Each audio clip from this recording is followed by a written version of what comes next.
gente não falo de amor. Que o meu repertório é só crime e até de bandido eu virei defensor.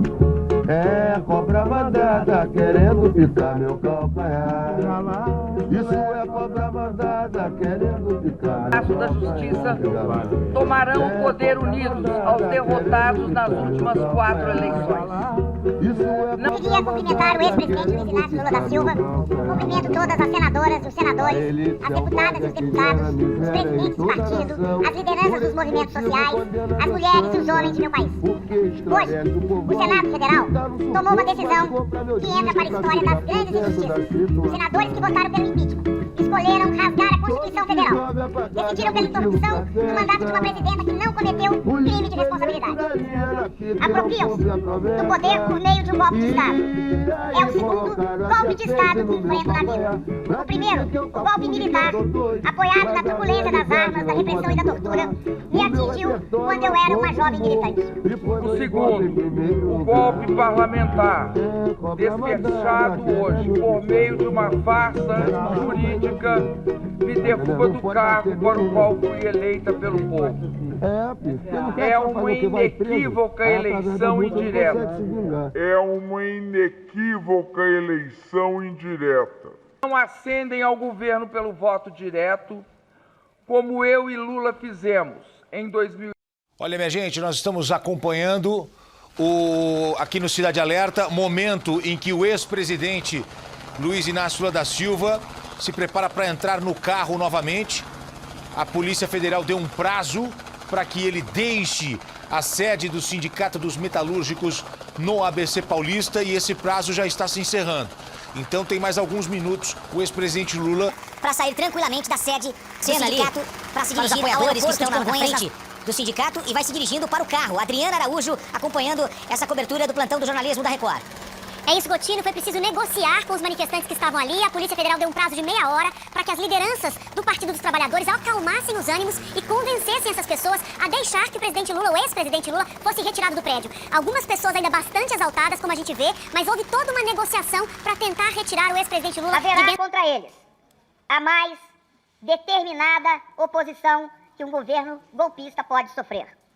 Menos 4 dos 11 ministros do STF confirmaram presença na Brazil Conference, evento que será realizado em Harvard, no Harvard Club, em Nova York, nos dias 14 e 15 de novembro, após o segundo turno das eleições brasileiras. O organizador do evento é o LIDE, grupo de líderes empresariais que pertence ao Grupo Dória do empresário e ex-governador paulista João Dória. Conforme o site do evento, estão confirmados o presidente do STF, Luiz Fux, e os ministros Alexandre de Moraes, Dias Toffoli e Gilmar Mendes, no dia 14, para falarem sobre o Brasil e o respeito à liberdade e à democracia.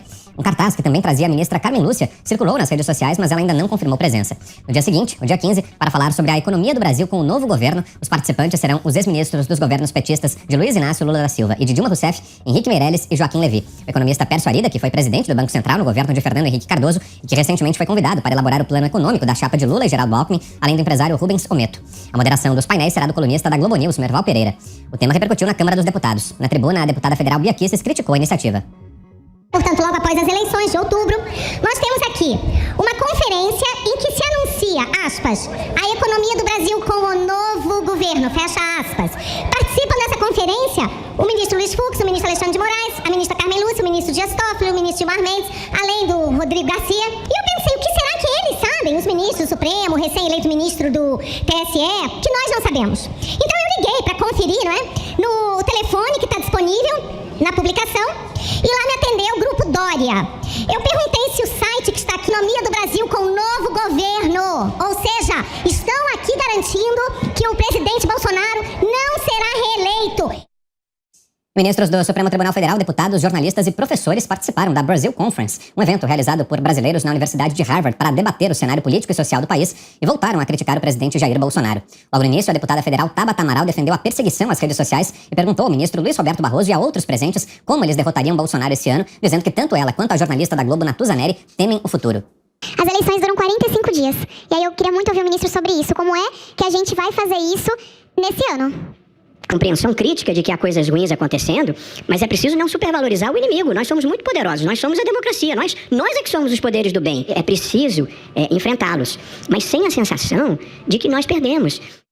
Para ele, a democracia constitucional tem sido alvo de ataques pelo que ele chama de populismo autoritário e defendeu as ações inconstitucionais dos outros magistrados, alegando ser a imposição de limites, além de chamar Bolsonaro de inimigo. Há que ter a percepção de que o mundo vive uma conjuntura muitas vezes desfavorável à própria democracia. Eu acho que no Brasil as instituições têm sido capazes de resistir, não sem sequelas, mas têm sido capazes. O Congresso continua funcionando, o Judiciário continua funcionando, a imprensa é uma imprensa muito atacada, mas continua a ser uma imprensa livre. Portanto, eu não quero minimizar os riscos, mas quero dizer que até aqui os limites têm sido traçados e, de certa forma, têm sido preservados. Já Ricardo Lewandowski foi mais direto em suas críticas ao governo federal e alegou que a pandemia de Covid-19 só não foi pior graças à atuação do STF. O ministro foi claro ao dizer que o governo federal não quis adotar a vacinação obrigatória e os magistrados precisaram intervir, determinando o contrário. Lewandowski ainda adotou o mote da oposição, chamando Bolsonaro de negacionista e o acusou pelos casos e números de mortes. O Supremo Tribunal Federal, no momento de paralisia, de inércia das autoridades públicas, teve um importante papel de apontar caminho. A Conference também recebeu candidatos da chamada terceira via para uma sabatina. Simone Tebet, João Dória, Eduardo Leite e Sérgio Moro participaram do evento de forma presencial ou remota. Ciro Gomes também participou. Bolsonaro foi o único pré-candidato que não foi convidado pelos organizadores, alegando que ele representa um risco à democracia. Fiuza. Tudo no Brasil é muito estranho. O juiz vai lá e diz que tratou o réu como se fosse numa ringue de boxe. Ele é tudo aí, menos juiz. Isso. Né? Ao mesmo tempo, o presidente... O presidente legítimo, vou chamar ele assim, que me sucedeu, vai para a televisão e diz que ele não teve nada e não teve ingerência nem responsabilidade pelo homicídio. Fala de golpe 3 vezes, usa a palavra golpe. Aí, chamam-no para uma entrevista e ele fala que ele é contra impeachment. Que impeachment virou moda no Brasil. Este é um outro assunto. O bilionário brasileiro Jorge Paulo Lemann disse no último sábado que o Brasil terá um novo presidente. Abre aspas. Terá um novo presidente. Abre aspas. Temos um nível de falta de seriedade em tudo isso. Disfarçatez, hipocrisia. Disfarçatez. A palavra é disfarçatez. Eu acho que uma eleição em andamento no Brasil e nós teremos um novo presidente. O objetivo básico é tentar melhorar a educação. Ele também disse que quer melhorar a educação para capacitar pessoas a participarem da economia das startups. E também foi um dos participantes da Brasil Conference e patrocinador do evento. Além de querer o padrão FIFA,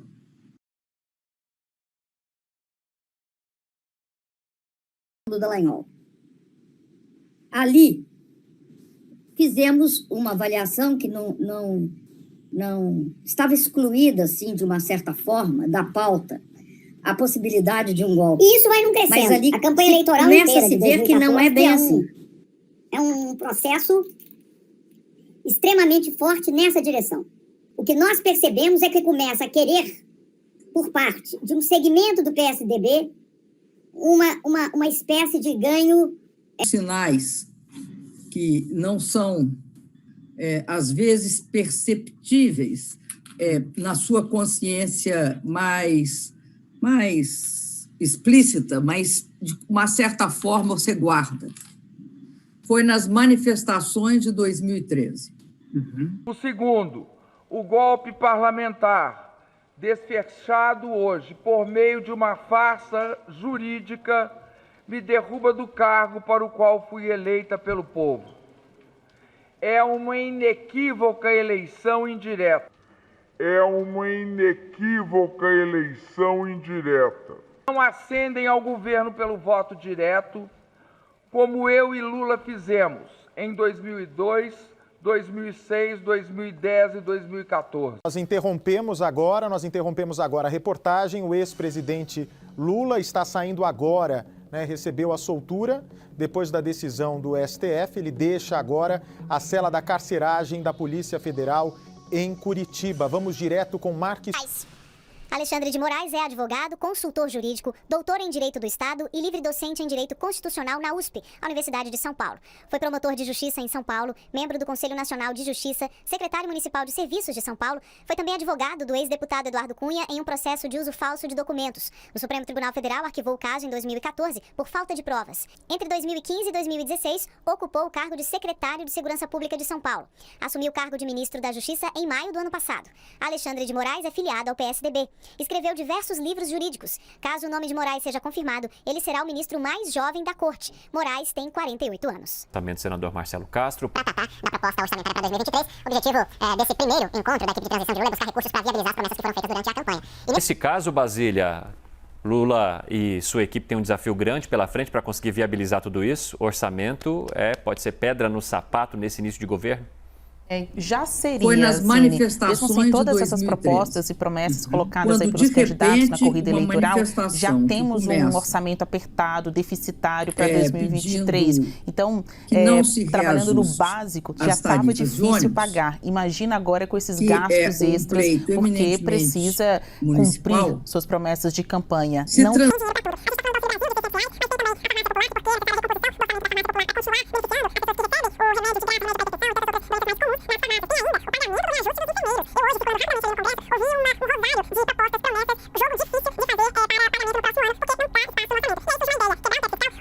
Eleito, Luiz Inácio Lula da Silva já havia dito que iria mudar a regra do teto, mas colocar o que no lugar do teto? Isso também a gente não tem concretamente a resposta por base dos auxiliares da campanha, da área econômica, e chama atenção a participação de Geraldo Alckmin nessas conversas, ele que é cotado para todos os ministérios, inclusive para a economia, também... Não ascendem ao governo pelo voto direto, como eu e Lula fizemos em 2002, 2006, 2010 e 2014. Não ascendem ao governo pelo voto direto, como eu e Lula fizemos em 2002, 2006, 2010 e 2014. Nós não conseguimos governar.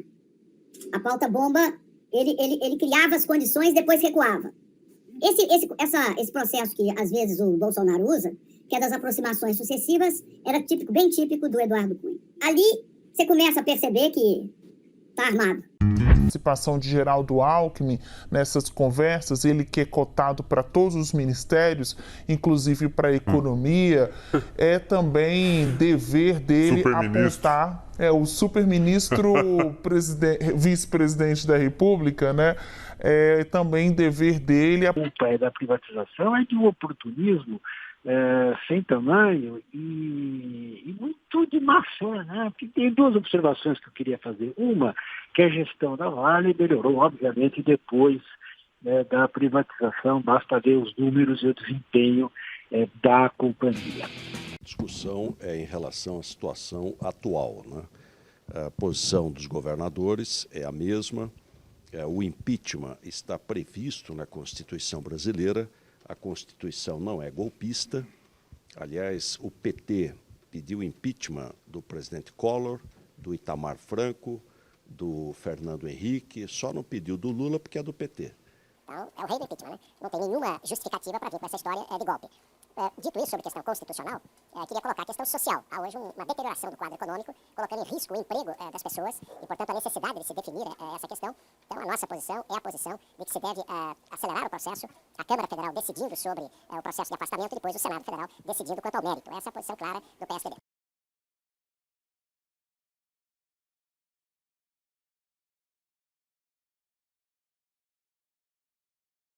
As the United States focuses on the leadership of the Biden administration relentlessly on a conflict in Eastern Europe that is materially irrelevant to our interests, Latin America is falling apart, certainly from an American perspective. Chile is now in rapid decline and anti-American. So that leaves Brazil as the only large economy in this hemisphere that remains pro-American. It's the enormous economy. Brazil has some of the deepest reserves of valuable natural resources on the planet. So if you care about the future of the United States, you ought to care deeply about the future of Brazil. Coca-Cola ou Pepsi-Cola, 1 litro e 25 sem castro, 19,800. Bombons especialidades Nestlé, 400 gramas, 99. Papel higiênico Camélia com 4, 24,900. Real, o seu super de todos os dias. Código indica isso. Eles mostram a relembrar a onda de ataques que mudou a rotina de São Paulo e deixou mais de 500 mortos no estado. O Jornal da Gazeta entrevistou sobreviventes e familiares de vítimas, assim como autoridades, para investigar os desdobramentos do caso. Anos depois. Uma semana que marcou para sempre a vida de Dona Vera Lúcia e seu João. O casal de Santos, no litoral paulista, assistia perplexo pela TV. Fosse pra escola, eu fosse trabalhar. Eu falei, mãe, eu vou pra escola porque eu vou ter prova e eu quero terminar esse ano. E realmente ele foi pra escola. Por 10 dias, os atentados alteraram a rotina da maior cidade do país. Tudo começou no dia 11 de maio com a transferência do líder do primeiro comando da capital, Marcos Williams Herbas Camacho, o Marcola. Escutas telefônicas revelaram que a organização criminosa planejava realizar rebeliões em diversos presídios durante o Dia das Mães. No dia seguinte, 74 motins foram realizados em penitenciárias do estado. Delegacias, carros e bases da Polícia Militar.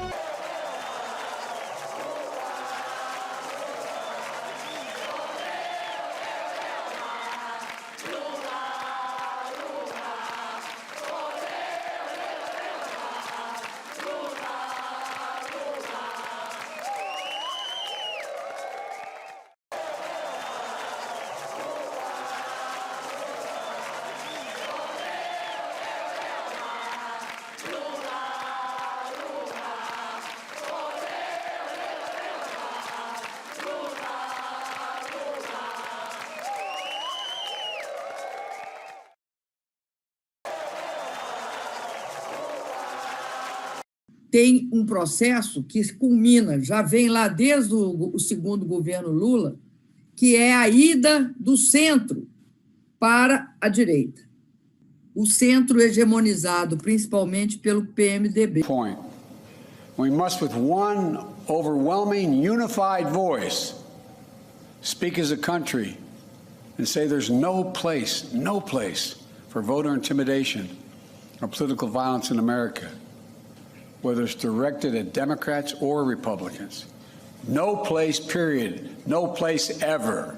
From our economy, to the safety of our streets, to our personal freedoms, the future of health care, Social Security, Medicare, it's all important. But we'll have our differences. We'll have our difference of opinion. And that's what it's supposed to be. But there's something else at stake. Democracy itself. I'm not the only one who sees it. Recent polls have shown that overwhelming majority of Americans believe our democracy is at risk, that our democracy is under threat.